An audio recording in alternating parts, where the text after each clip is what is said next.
Hello बच्चों, स्वागत है आप लोग का आपके अपने channel extra classes by sensor में। और फिर कुछ न्यूमेरिकल्स लेके आए आपके बीच में।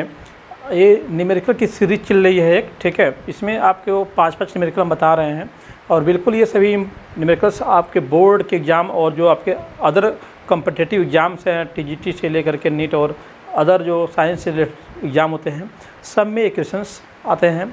अभी मैंने आपको जब ये सीरीज स्टार्ट किया था तो सीरीज में सबसे पहले मैंने आपको सिखाया था कि उत्तल दर्पण अवतल दर्पण अगर हैं तो उनमें जो दूरियां हैं, फोकस दूरी, वक्ता त्रिज्या, वस्तु की दूरी, प्रतिबिंब की दूरी या फिर वस्तु की लंबाई, प्रतिबिंब की लंबाई और साथ ही साथ जो उसकी मैग्नीफाइंग पावर यम है उनके वैल्यू, उनके पॉजिटिव नेगेटिव वैल्यू किस प्रकार से संबंधित है और किस प्रकार से हम लोग देखते हैं। एक टेबल में देखा था हम लोगों ने और एक ट्रिक भी बताया था आप लोग को। अब उसी चीज़ों को आगे बढ़ाते हुए हम लोग एक और सीरीज लेके आए हैं 5 क्वेश्चंस की, ठीक है। इसमें देखिए सबसे पहला क्वेश्चन क्या बोल रहा है कि 20 सेंटीमीटर वक्ता त्रिज्या वाले अवतल दर्पण उत्तल दर्पण के फोकस दूरियों को ज्ञात कीजिए, या फिर पूछ सकता है कि दोनों में क्या डिफरेंस है। तो ये क्वेश्चन बिल्कुल ईजी है, इसको कुछ सॉल्व करने के लिए आपको है नहीं। इसमें आप देख लो बिल्कुल ही आपका वक्रता त्रिज्या कितना दिया हुआ है, आर दिया हुआ है कितना, आर इक्वल टू कितना है 20 सेंटीमीटर है, ठीक है। लेकिन आप जानते हो कि उत्तल दर्पण अवतल दर्पण जहाँ तक बात होती है तो अवतल दर्पण की फोकस दूरी कैसी होती है, नेगेटिव में होती है। और जो आपकी उत्तल दर्पण होता है उसकी फोकस दूरी कैसी होती है, पॉजिटिव होती है। और वक्रता त्रिज्या की बात करेंगे तो अवतल दर्पण की जो वक्रता त्रिज्या होती है वो नेगेटिव होती है, उत्तल दर्पण की पॉजिटिव होती है। तो बस यही डिफरेंस दोनों में आएगा। अगर यहाँ से आप उसकी फोकस दूरी निकालेंगे किसके लिए, सबसे पहले अवतल के लिए निकालेंगे तो अवतल के लिए एफ इक्वल टू क्या होगा, r/2 होगा। तो यहाँ पे आपका एफ इक्वल टू आर की वैल्यू अवतल के लिए क्या होगा, -20/2 यानी कि -10 सेंटीमीटर होगा, ठीक है। लेकिन अब यही उत्तल दर्पण के लिए जब बात करेंगे तो एफ इक्वल टू क्या होता है, r/2 इसके लिए भी होता है, बट इसका आपका r कैसा होता है, पॉजिटिव होता है। तो इसका f आएगा 10/2 यानी कितना आएगा 20/2 यानी कितना आएगा 10 सेंटीमीटर। जिसका पॉजिटिव में आएगा, इसका कैसा आएगा, निगेटिव में आएगा। बस डिफरेंस इतना ही है, ये आपका निगेटिव में आया है, ये किस में आया है, पॉजिटिव में आया है। तो उत्तल दर्पण के लिए अवतल दर्पण के लिए फोकस दूरियों की जब बात होगी तो बस उसमें चिन्ह का ख्याल रखना है यहाँ पे, ठीक है। अवतल के लिए क्या है आपका -10 आ रहा है तो उत्तल के लिए क्या है +10 आ रहा है, ठीक है। बस इतना ही है क्योंकि दोनों का वक्ता त्रिज्या क्या है, बराबर दिया हुआ था, ठीक है। तो ये इंपॉर्टेंट क्वेश्चन आपके बोर्ड में पूछा हुआ क्वेश्चन है ये। नेक्स्ट क्वेश्चन देखिए, एक अवतल दर्पण जिसकी फोकस दूरी 18 सेंटीमीटर है, ठीक है। दर्पण कैसा है, अवतल है, ठीक है। फोकस दूरी दिया हुआ है 18 सेंटीमीटर, उसके सामने 7 सेंटीमीटर ये लंबाई दिया है वस्तु की, ओ का मान दिया हुआ है, ठीक है। अब ये जो है 27 सेंटीमीटर दूर पर रखी है, ये आपकी वस्तु की दूरी हो गई, यू इक्वल टू हो गया आपका, ठीक है। इससे बनने वाले आसपास प्रतिबिंब की प्रकृति, स्थिति मतलब आपसे भी पूछ रहा है, ठीक है। आप प्रकृति उल्टा सीधा कैसा बनेगा, कहाँ बनेगा, उसके बारे में, ठीक है। तो आइए सबसे पहले जो क्वेश्चन में बातें ज्ञात है उनको लिखते हैं हम लोग। तो सबसे पहली बात इसमें अवतल दर्पण है, दर्पण कैसा है, दर्पण कैसा हम लोग का अवतल है, ठीक है। इसलिए इसका फोकस दूरी कैसी होगी, निगेटिव होगी, तो -18 सेंटीमीटर लिखेंगे हम लोग, ठीक। आपका फिर u की वैल्यू दिया है तो u भी कैसा होगा, निगेटिव होता है अवतल दर्पण के लिए, ठीक है ना, अवतल दर्पण के लिए। तो ये हो जाएगा -27 सेंटीमीटर। आपकी वस्तु की लंबाई दिया है ओ, ये पॉजिटिव होता है तो आपका 7 सेंटीमीटर हो जाएगा, ये 7 सेंटीमीटर हो जाएगा। अब यहाँ से i की वैल्यू की बात हो सकती है और v की वैल्यू की बात हम लोग यहाँ पे कर सकते हैं, ठीक है। तो हम सबसे पहले हम लोग के पास जो फार्मूला है उसकी हेल्प से काम करेंगे हम लोग। तो आपके पास फार्मूला क्या है, 1/f equal to 1/v plus 1/u, ये हम लोग का फार्मूला है। इसमें आपके पास f की वैल्यू कितनी है, -18, तो 1/-18 आप रख लो यहाँ पे, इक्वल टू v मालूम नहीं है, रहने दो, प्लस 1/u की वैल्यू रखो तो कितना है 27 है, तो -27, तो प्लस और माइनस क्या हो जाएगा, माइनस हो जाएगा, ठीक। तो आपका 1/-18 इक्वल टू 1/v माइनस 1/27, इसको इधर ट्रांसफर करेंगे प्लस हो जाएगा, ठीक है। तो प्लस हो गया आपका 1/27 माइनस 1/18 है इक्वल टू 1/v। इसको सॉल्व कर देंगे तो v की वैल्यू हम लोग को मिल जाएगी, ठीक है। तो 27 गुना के 54 होता है, 18 54, तो एलसीएम हो जाएगा इसका 54, यानी कि आप कर सकते हो 1/v equal to 1/27 minus 1/18। LCM क्या लिया आपने, एलसीएम इसका हो गया 54 हो गया 54, 54 हो गया। 27 दुना 2 एक कम 2 हो जाएगा, माइनस 18 तियाँ तो 3 एक कम 3 हो जाएगा। तो 2 में से 3 घटाएंगे तो क्या आएगा, -1 नहीं ना आएगा, क्योंकि 3 क्या है, बड़ा है, चिन्ह क्या है माइनस, तो -1 बटे क्या हो गया 54 हो गया। तो 1/v इक्वल टू -1/54। तो यहाँ से v करोगे तो v क्या आ जाएगा, सीधा करो तो -54 हो जाएगा, 54 सेंटीमीटर।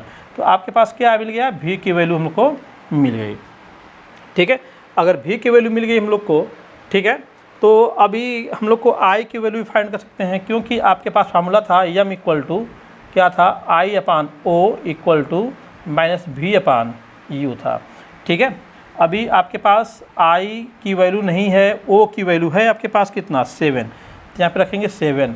अभी क्या हो गया, आपके पास v की वैल्यू कितना है -54, ये तो फार्मूला का माइनस है, ये v का माइनस है, ठीक है ना, ये v का माइनस है। अब बटे में क्या हो जाएगा u भी कैसा है, माइनस ही है, कितना है 27, तो -27, तो ये कट जाएगा, माइनस एक माइनस बचा हुआ है, 27 गुना के 54 होता है, तो कितना बार गया 2 बार। ठीक है, ये 7 है, तो i का मान निकालोगे तो 7 हो जाएगा, मल्टीप्लाई हो जाएगा। तो यहाँ से आप कह सकते हो कि i इक्वल टू 2 गुणे 7, यानी कि i बराबर कितना हो गया, 7 गुना के 14। ठीक है, तो आपकी प्रतिबिंब की लंबाई कितनी हो गई, 14 सेंटीमीटर हो गई। तो ये निकल गई प्रतिबिंब की लंबाई i इक्वल टू, ठीक है। तो अब क्या हो गया, आपका v बराबर निकला है -54 सेंटीमीटर, और i की वैल्यू किस में आई है, आपकी i की वैल्यू आ गई है किस में, माइनस में आई है, यहाँ पे माइनस होगा, माइनस, तो -14 सेंटीमीटर। अब इन्हीं दोनों बातों से हम क्या है, प्रकृति के बारे में बात कर सकते हैं। आपको पीछे जो टेबल अगर याद हो, तो हमारा जो वस्तु है, ठीक है, वो कहीं रखी थी, लेकिन उसका प्रतिबिंब कहाँ बनेगा, -54 सेंटीमीटर, यानी कि हमारे दर्पण के बाएं तरफ बनेगा, दर्पण के बाएं तरफ बनेगा, 54 सेंटीमीटर की दूरी पे बनेगा। ठीक, अब i की बात कर रहे हो तो i कैसा है, निगेटिव है, यानी कि i निगेटिव आने का मतलब क्या हो गया कि प्रतिबिंब किधर बनेगा, नीचे की तरफ बनेगा, लेकिन कितना सेंटीमीटर, 14 सेंटीमीटर लंबा बनेगा, और वस्तु कितनी है, 7 सेंटीमीटर लंबी है, यानी कि हमारा जो वस्तु है वो कितना 7 सेंटीमीटर का है, और प्रतिबिंब कितने का है 14, यानी कि m बराबर क्या आ गया, -2 आ गया। उसका जो आवरण क्षमता होगा दर्पण का -2 सेंटीमीटर हो जाएगा। ठीक है, अब हमारा वस्तु क्या है, उल्टी बनेगी, क्या बनेगी, उल्टी बनेगी, ठीक ना, नीचे की तरफ बन रही है ना, क्या बनेगी, उल्टी बनेगी, छोटी बनेगी, बड़ी बनेगी।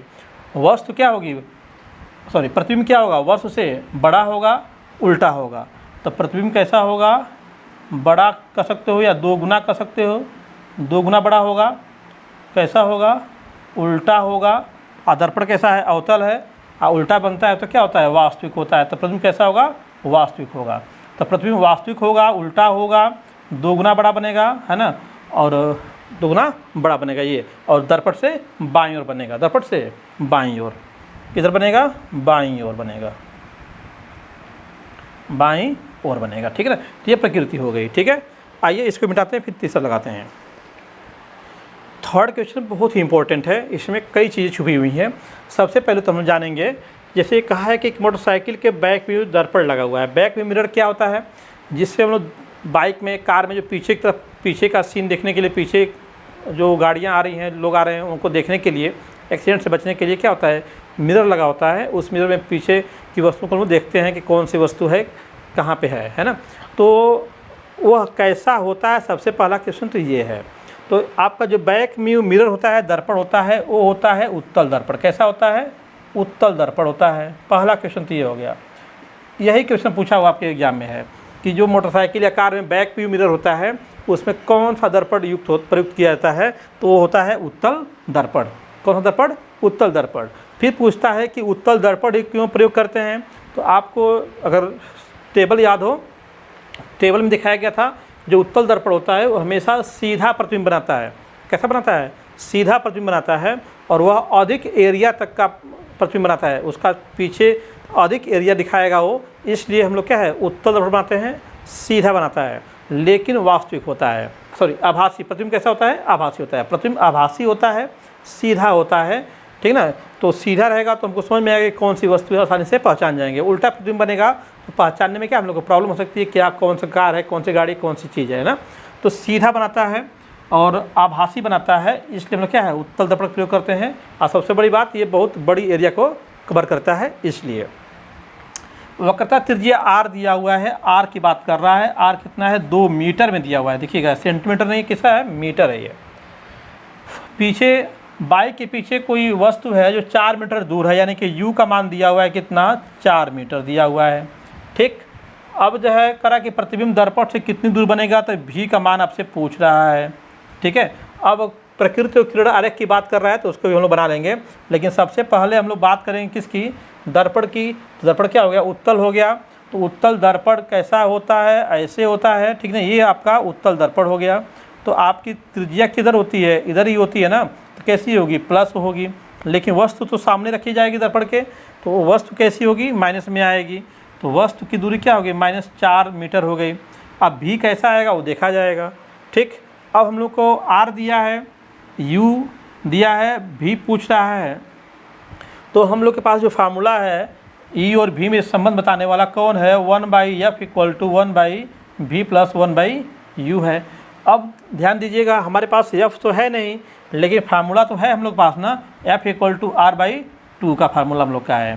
ठीक है, तो f = क्या होगा, r कितना है 2 मीटर, बटे में 2 करेंगे क्या हो जाएगा 1 मीटर हो जाएगा, 1 मीटर, यानी फोकस दूरी निकल के आ गई 1 मीटर।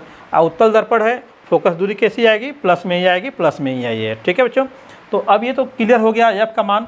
अब यहाँ पे रख लोगे आप, तो 1/1 कर लो, यहाँ पे 1/1 ही होगा f के लिए, = 1/v पता नहीं है तो 1/v रहने दो। अब यहाँ पे देखो u कैसा है माइनस, तो -1/4 हो जाएगा, होगा कि नहीं। तो इसको इधर भेजोगे, ठीक है, तो क्या आएगा, प्लस हो जाएगा जरा करके। तो 1 + 1/4 = 1/v होगा। यहाँ से 1/v निकालोगे तो 4 एकम 4 एक 5/4 हो जाएगा, 5/4 होगा। ठीक, तो अब यहाँ से v निकाल लो, v = तो 4/5 हो जाएगा, उल्टा हो जाएगा ना, ये v करेंगे तो 4/5। तो v = क्या, इसको डेसिमल में ला सकते हो, या फिर 4/5 मीटर में ये है, इसको सेंटीमीटर में बदलोगे तो ये क्या हो जाएगा 80 सेंटीमीटर हो जाएगा, 80 सेंटीमीटर। ठीक है ना, तो सेंटीमीटर या मीटर में इसको आप जैसे कर लो, कोई दिक्कत नहीं है v की वैल्यू। ठीक, ये हो गया v का मान हो गया हम लोग का, u का मान, v का मान और f का मान हम लोग को मालूम चल गया है। ठीक, अब कह रहा है कि कहाँ प्रतिबिंब बनेगा। तो अब देख रहे हो प्रतिबिंब कैसा बना हम लोग का, पॉजिटिव बना हुआ है। पॉजिटिव प्रतिबिंब कब बनता है, अब देखो किरण आरेख बनाई देते हैं हम लोग यहाँ पे। ये आपका दर्पण हो गया, उत्तल दर्पण है ये। ठीक है, ये इसका मुख्य अक्ष हो गया।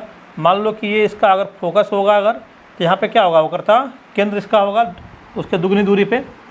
ठीक है, फोकस कितना है, 1 मीटर का है मान लो। ठीक है, यानी 100 सेंटीमीटर कर सकते हो इसको। आपका वक्रता त्रिज्या r कितनी है, 2 मीटर की है। तो यहाँ से यहाँ तक की दूरी क्या है आपकी, 2 मीटर कह लो या फिर 200 सेंटीमीटर कह लो, बात एक ही है। ये 100 सेंटीमीटर या 1 मीटर, कोई दिक्कत नहीं है। अब आपकी वस्तु कहीं आपने रखा हुआ है कितनी दूरी पे, 4 मीटर पे। तो आपकी वस्तु कहीं यहाँ पे होगी 4 मीटर की दूरी पे। ये दूरी कितनी हो गई हम लोग की, 4 मीटर की दूरी, या फिर 400 सेंटीमीटर, सब कुछ सेंटीमीटर मीटर जिसमें भी आप बनाना चाहो बना सकते हो। अब प्रतिबिंब बनाना आपको आता ही है। प्रतिबिंब बनाएंगे तो एक समांतर रेज भेजेंगे, समांतर क्या होगी, इसके फोकस से जाएगी परिवर्तित होकर के, पीछे बढ़ाएंगे तो क्या है, फोकस से जाएगी। अब एक रेज हम लोग भेजते हैं किस, कहाँ से, इसके वक्रता केंद्र से, ऐसे ये भेजा इसके वक्रता केंद्र से, तो पीछे जाएगा नहीं, दर्पण है, लेकिन यहाँ कटेगा तो यहाँ पे वस्तु का प्रतिबिंब बनेगा। तो ये आपकी बन गई क्या, वस्तु का प्रतिबिंब यहाँ पे बन गया। ये जैसे जाएगा उसे क्या, यहाँ से वापस आ जाएगा, लेकिन पीछे बढ़ाने पे इस परावर्तित किरण को क्या करेगा, इस बिंदु पे काट रहा है। तो ये क्या बन गया हम लोग का, प्रतिबिंब बन गया यहाँ पे। ठीक है, तो ये क्या हो गया, किरण आरेख हो गया। अब इस दूरी को दिखा सकते हो कितना, 80 सेंटीमीटर। यहाँ से यहाँ तक की जो दूरी है वो कितना है, 80 सेंटीमीटर है। तो फोकस के ठीक बाएं तरफ बनेगा, दर्पण के दाहिनी ओर, और फोकस के 20 सेंटीमीटर पहले बन जाएगा 80 सेंटीमीटर पे। ठीक है ना, और सीधा बन रहा है, छोटा बन रहा है। तो हमारा प्रतिबिंब दर्पण से कितनी दूर बनेगा, 80 सेंटीमीटर की दूरी पे बनेगा, 80 सेंटीमीटर की दूरी पे बनेगा। तो ये किरण आरेख भी हो गया। किरण आरेख बनाना कितना आसान है, वस्तु की दूरी दिखा दिया आपने, फोकस दूरी दिखाया, वक्रता केंद्र दिखाया, आप प्रतिबिंब बनाना आपको आता ही है, प्रतिबिंब बना लिया आपने आसानी से। ठीक है ना, प्रतिबिंब बनाने के लिए एक समांतर किरण भेज दिया, एक वक्रता केंद्र से भेज दिया। समांतर वाली फोकस हो जाएगी, अवक्रता केंद्र उसी पे वापस आ जाएगी। दोनों के पीछे बढ़ाएंगे, जहाँ कटेंगे दोनों परावर्तित किरणें वहीं क्या बनेगा, प्रतिबिंब बन जाएगा। ठीक है, तो अब देख ही रहे हैं प्रतिबिंब का जो प्रकृति है सीधा है, छोटा है, आभासी है, दर्पण के पीछे बन रहा है ना। कितनी दूरी पे, 80 सेंटीमीटर की दूरी पे बन रहा है। तो ये था आपका ये वाला क्वेश्चन नंबर 3, जिसमें किरण आरेख भी आ गया। ठीक है, फिर ऐसे ही 2 क्वेश्चन और लगाएंगे हम लोग। आइए नोट कर लीजिए इसके पहले।